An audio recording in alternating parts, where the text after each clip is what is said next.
What's up, guys? Greg again. Got another one here, 680 Rincon. This is a 2013 model. I believe it's been run under the water. I'm gonna pull the motor off, clean it out, see what's going on with it. May have to bore it out and all that, but we'll know more once we get tore into it.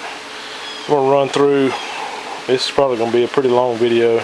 How to get the motor off one of these things. Start off with, naturally want to pull the seat off. Get all these plastic panels off. This one here just pops off. Everything else is screwed or riveted in, or bolted or riveted in. There's a bolt here, and there's actually a rivet kind of hid up under here. This one's snorkeled, so normally you don't run into that, but you pull this hood off here. In this case, I might just be able to pop it up. And there's a push pin here and a push pin here. But you need to take this off. I'm going to take all the floorboards off, just with the rivets and the foot peg. And then over on this side, pretty much the same thing. Bolt here, another bolt hid up in here. Two rivets here. I said this is a bolt here, but that's actually a rivet. All the rivets for here, floorboards, and that'll get us down to the gas tank, and I can show you how to unbolt that. So, all right, let me get this stuff tore off real quick. Also wanted to show you what I use to get these rivets off. I got a couple things, but found one thing that works real good is this here. It's called actually a tack remover. It's a little fork tool, kind of like a screwdriver, but it'll slide right behind these rivets, pop the center portion out, and then you can pop the outer portion out and get the whole rivet out. This one here actually came from Home Depot, Husky brand. It works great. Also had one that was made by Stanley a while back, and it worked real good too, and I lost it somewhere or another. Also got these little set of pliers here. I think they're actually made for removing rivets, not particularly this for Hondas, but they work great. They got these two little pinchers on the end, and you can catch them right behind it and pull like that, and normally pull the whole thing out. Most of these Hondas, well, a lot of the other four-wheelers too, have a number of these rivets in them, and that makes it real easy to get them out, and keeps you from tearing the head up on them too bad. These there's also supposed to be some Allen head bolts in here. This one's missing. The other side had it in there, but I got it out, and already got the other side pulled apart. So get this left side off, and then I'll come back and we'll get ready to take the gas tank out. Alright, so I got all the bolts and clips out of here. Just going to show you how to get this off. Unscrew the gas cap, and said there was one rivet here and one rivet on the front over here. The easiest way to do this is to wiggle this thing around, and this black piece will come off.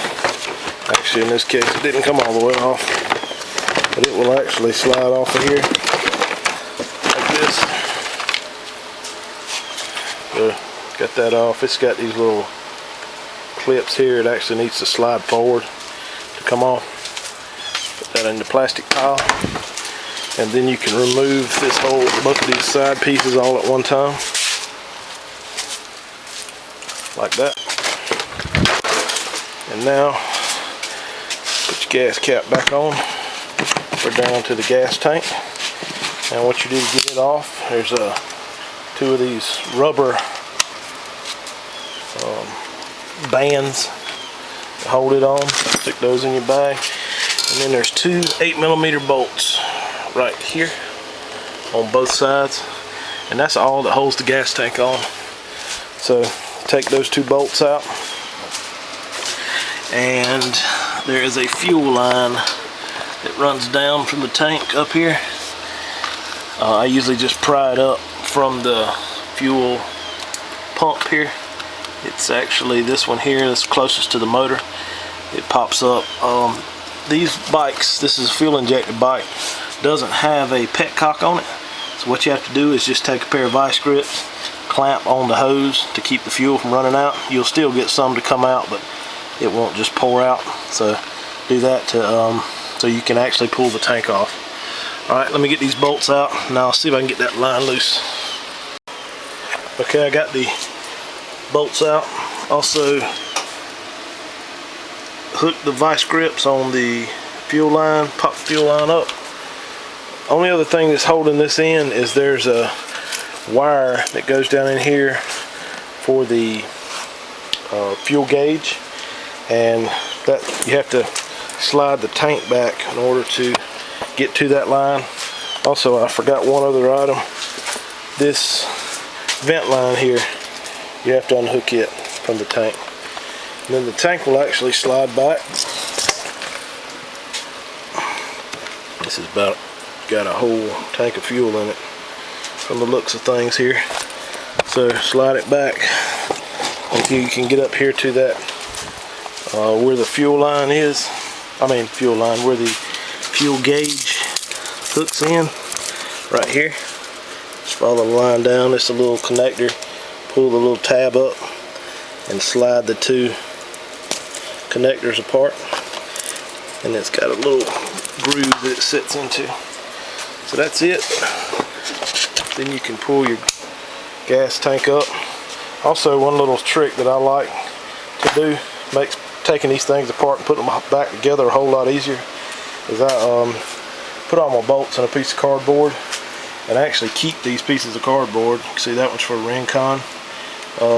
What I do is just start at the top with what I'm taking out, work my way down, and this one here is going to be a complete tear down, so every one of these holes will be filled up with bolts. And I even go so far as to make them in the same shape that the front cover is, the rear crankcase, or the front crankcase. That's the way the bolts look. So you can keep up with them. It makes taking them apart easy and putting them back together even easier. And I keep these cardboard things for pretty much every four-wheeler I work on. I've got a stack of them over there. There's a stack behind the heater over there. So these are real handy. I'm trying to figure out a good way to make these things to where they will, like out of plastic or something like that, so they would hold up a lot better. But right now cardboard works, and it's worked for years for me, so that's what I do. You'll see that from time to time as I tear bolts apart, this thing will start filling up. Alright, so let's get the gas tank off. Alright, now the gas tank's out of the way. This is pretty much the same procedure you would take to adjust the valves on one of these. So you have to get all this plastic cover off so you can get to the valve covers here. You can get to the back one easy, but the front one's tough. So you would pop this fuel line out, and this thing is just snapped in here. See the little snaps on the side. Pull that out. Wiggle this side around. This does have a snorkel. You wouldn't normally see this on just a stock bike. So let me see if I can do this with one hand. And just like that, it comes out. That's just a protector from the bottom of the tank. Throw that into a plastic pile, and you can actually start to see the top of the motor here. Like I said, to adjust the valves on one of these, you'd have to go at least through those steps to get the valve covers off. Then your valve cover holes on the other side to get it the top dead center. But alright, so what I do next is take these covers off. Just makes it a little easier to get in there and work. We'll take both left and right cover off the motor. These are held on with some little Allen heads, and let me snatch them off real quick. Alright, I went ahead and removed the valve covers. You don't really have to do that, but I had the 8mm in the impact, so I went ahead and pulled it off. You need to unhook your spark plug wire, because you won't need that anymore.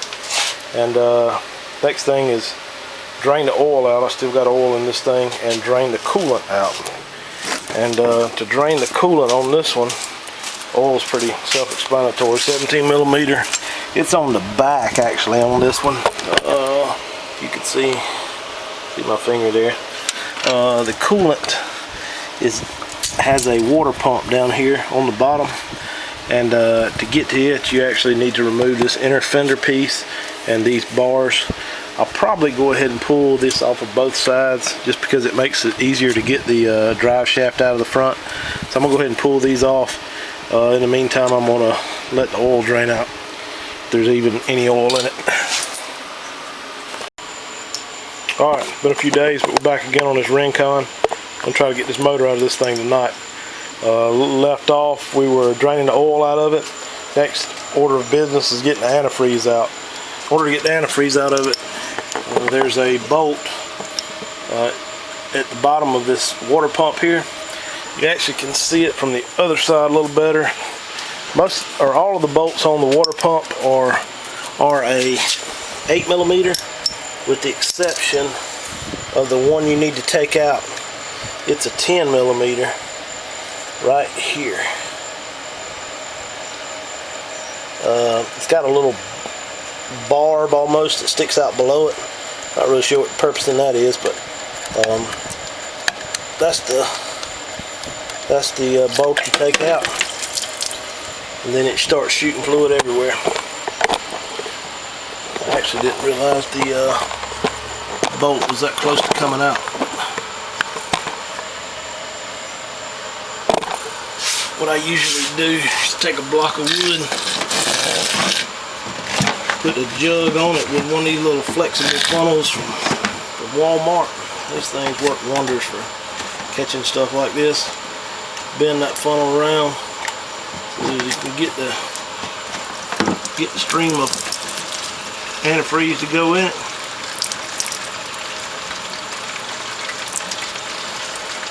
And try to catch the antifreeze. Making a little bit of a mess here. There we go. Now it's not leaking any.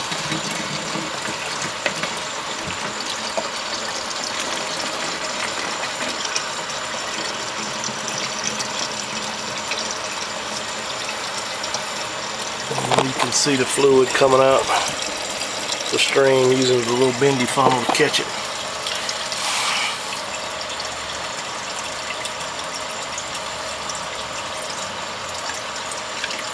And it'll run for just a minute, and then you can take the radiator cap. I'm thinking it's probably not going to have any pressure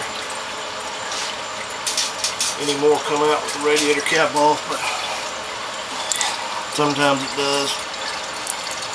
Yeah, there's actually still some more coming out with the cap. Alright, so as you can tell from the oil dry on the floor, the coolant draining didn't go as planned. I didn't lose it all, but I lost a pretty good bit of it. It was shot everywhere. The next order of business is taking these coolant lines off. You got one here on the top that goes into the thermostat. It's like a 6mm nut driver, and you can just loosen those up and pop them off. I usually like to fold them back up under here. Just makes it a little easier to get them out of the way.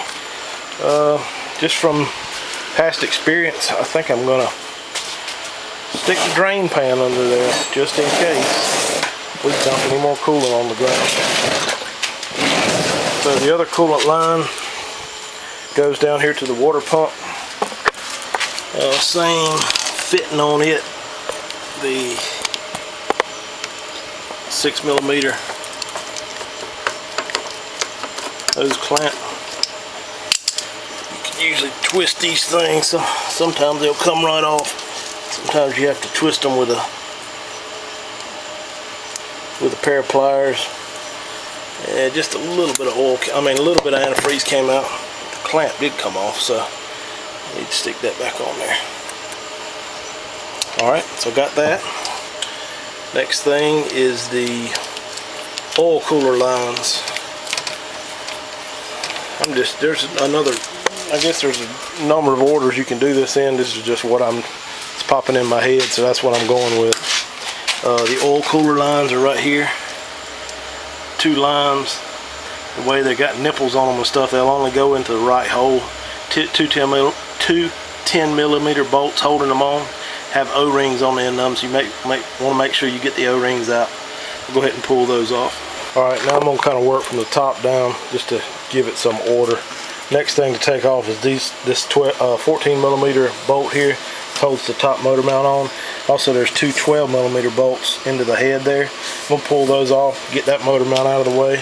Loosen up this clamp on the intake. Loosen the two 12 millimeter bolts for the exhaust.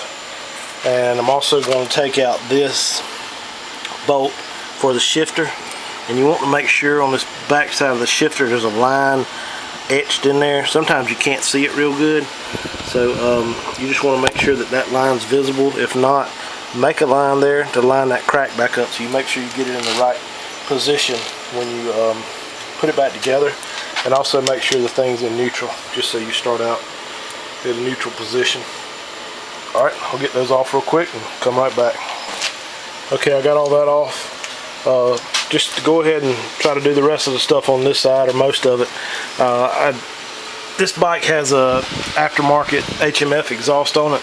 Normally you would have two 12 millimeter bolts here that hold your factory exhaust clamp on. Since this one's got the HMF, it's got this one, that's the 7/16 actually. So I'm going to take that off and pull the head pipe off. It makes it a whole lot easier getting it out. Just to leave the whole exhaust on the back muffler on there, because it's real aggravating getting it out. Alright, so I'm going to get that. This cover here for these shift solenoids, it needs to come off. There's two 10 millimeter bolts here to take the cover off, and that just allows you to get to the plug for this shift actuator, so you can unhook the three plugs here. I'm also going to go ahead and loosen the motor mount on this side, as well as these two 12 millimeters, and then we'll jump to the other side, do pretty much everything we can over there, and then we're going to have to slide the diff forward to get all this out. So let me get this left side straightened out, and I'll get back with you in just a sec. Alright, so I'm working over here on this side. I got this cover off and got one of the plugs to come out off the shift actuator there. The way these plugs work, you just push down on this side and it pulls a little clip up. This bike here gets ridden in the water a whole lot, mud and all sorts of stuff. So these plugs here have mud caked all in the back side of them. So what it needs is, you need to clean that out. What I like to try to do is, it's caked in so bad that you can't even push the little tab down. So what I like to try to do is clean that out with a pick like this.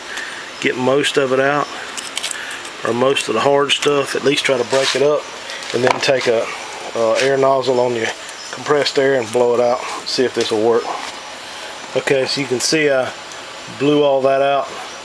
I actually blew out the top side here. It was caked up in there so that the little tab would not move. Got it to where it moved. Still had to pry up on it with a screwdriver to get them out, because they were, see, they even around the plug, it's caked full of mud. So those can be tough to get off. Didn't tear up anything, so that's good, but just a little aggravating to get off, especially when they're caked full of mud. Alright, so those are out. Okay, now I got to do the engine mount on this side, those two 12 millimeters, and we're going to jump to the other side and tear it down. Alright, we're over here on the right side now. Going to start by taking the battery, or the power wire, off of the starter.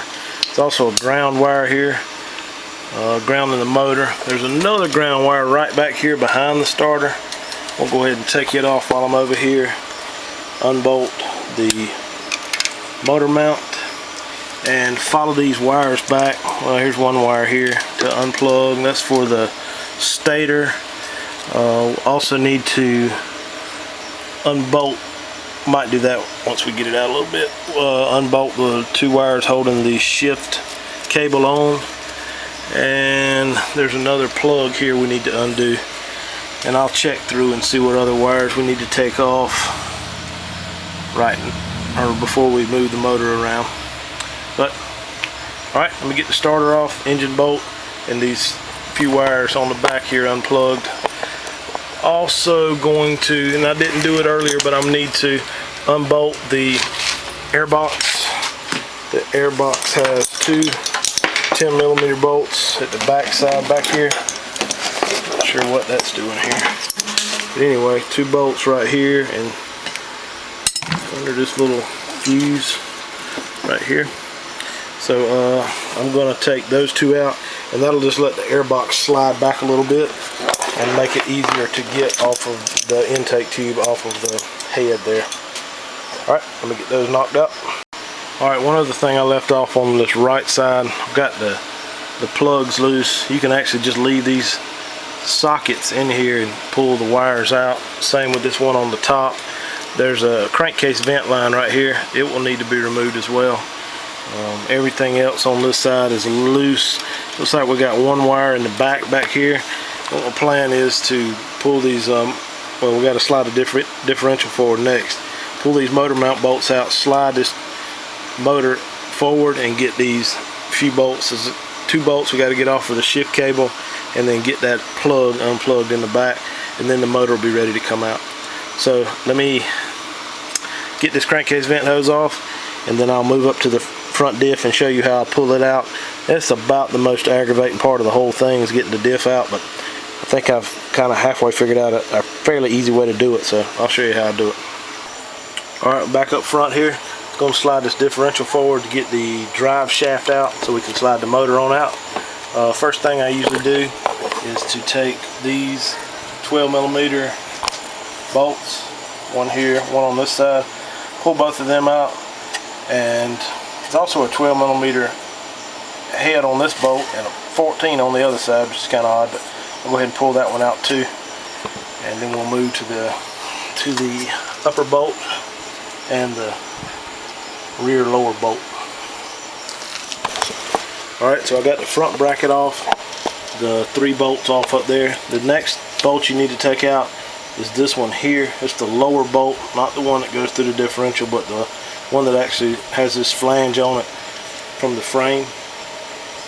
And the best way I've found to get that out is just use a 1/2 inch drive, 14mm on the impact, and right out like that. Slide the bolt up, and stick it in any cardboard. Start to fill up a little bit. We've got one more bolt, the top differential bolt, and it is easiest to get it from the front side. Let me get this wheel turned and get over there where you can see it. Alright, back up here on the front side. The bolt you need to take out in the top is right through here. It actually has a nut on the other side, so you need to put a wrench over there and catch it.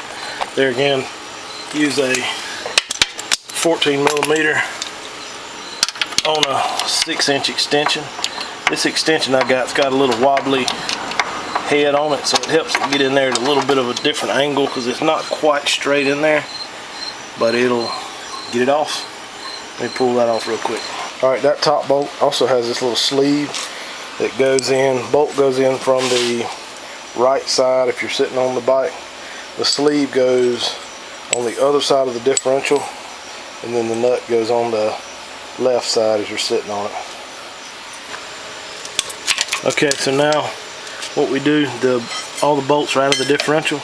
I usually just stick a crowbar in here and wiggle the differential around, kind of let it break loose. What we're trying to do is get this shaft off, the drive shaft off of the output shaft.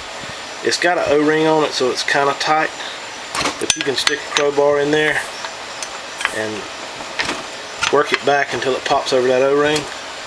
Then wiggle it around. It helps if you pick this differential up with the crowbar. Wiggle this thing around, and then you can pull it off. So I'm gonna get this camera to sit up here.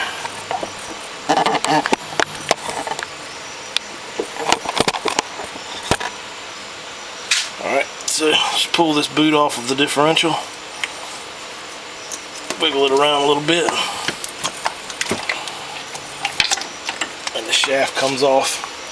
It's actually got a pretty good bit of grease in it, surprisingly, compared to how much this thing's been ridden in the mud. And you can just leave the differential like this, pull the crowbar out, it'll roll and everything fine like that. But that frees up a lot of movement in the motor to get it out. So we're going to get these bolts completely out now. I had them loose, and we'll start up here in just a second, sliding the motor forward. Alright, just about there. Got a couple more items over here on this left side to get out. One of them is this coolant temperature sensor. It's stuck on there pretty good. I might have to pry that with a screwdriver. There it goes. And then also, this line's unhooked, but this shifter cable is still hooked in. There's two 10mm bolts. Not the easiest way to get them is a deep well 10mm on the air ratchet. Well, pop them right off, so I'm gonna get those off. We'll also need to pry this drive shaft off in the back here off the output shaft, about like we did the front. It's still got one of those O-rings on it, so it's a little tougher to get back. And I think there's one more cable that we'll have to unhook at the back of the motor. We'll find that once we slide everything forward, so I'll come back as soon as I get all this off and the motor slid forward. One other thing I like to do with these motor mounts is once to get the mount off, you take these washers off. I usually just slide them back over the long bolts to keep up with them. Got two of those in this case. On the other side, it actually has a spacer, so we'll do the same thing with that. I've got to find a nut for this thing, so it's around here somewhere, right here. So that's your motor mount bolt. Do the same thing to the other side. Alright, so I went ahead and pried the intake boot off, just a little crowbar. And also I went ahead and pulled the whole drive shaft out of the back so you can see a little better.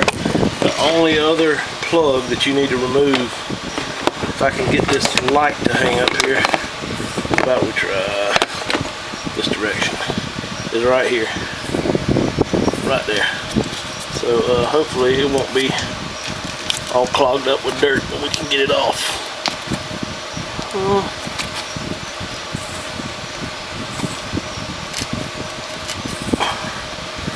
Well, it's not clogged up with dirt. It appears I can't get it off. There it is. It does have a pretty good bit of dirt in it. So there you go. That should be the last thing that's holding this whole motor in. And as you can see, this motor is pretty big as far as the frame goes. It actually sticks above the frame, so it's not like you can just slide it out of here. Since this side doesn't have anything in the way as far as a foot peg or brake lever or anything like that, it's going to be the easiest side to get it out of.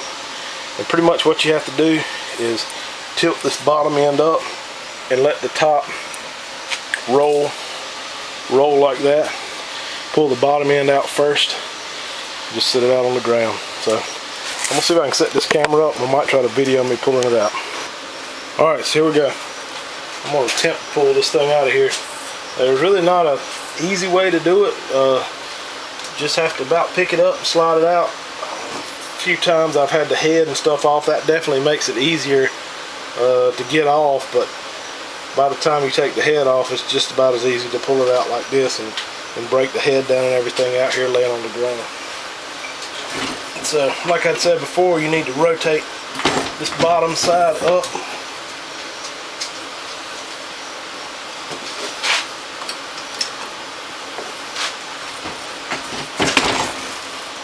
until it slides out onto the foot peg over here on this side. We're going to probably about have to lay this thing all the way down on its side.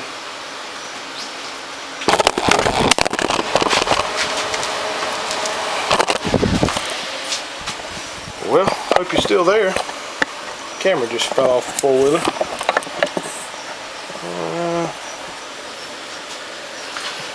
Just keep trying to rotate this thing, get the bottom end kicked out first until that top can clear.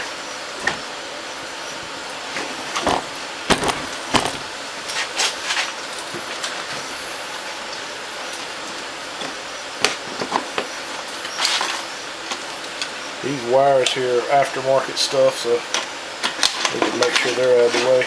On a normal bike you wouldn't have to contend with these.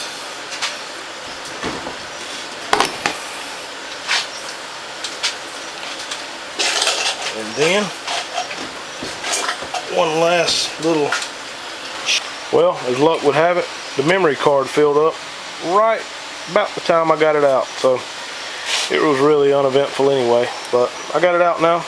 Probably gonna do a video of a tear down on it, just so somebody will have that too, but we're gonna make those separate because this one's already long enough. But that's pretty much the gist of it. Anybody got any questions, leave it in the comments below. Hit that like button, subscribe. Like I said, if you want to see some other videos that I might do something similar to what you're working on, post it in the comments, and I might be able to have one in here in the near future just like what you have. So y'all have a good night.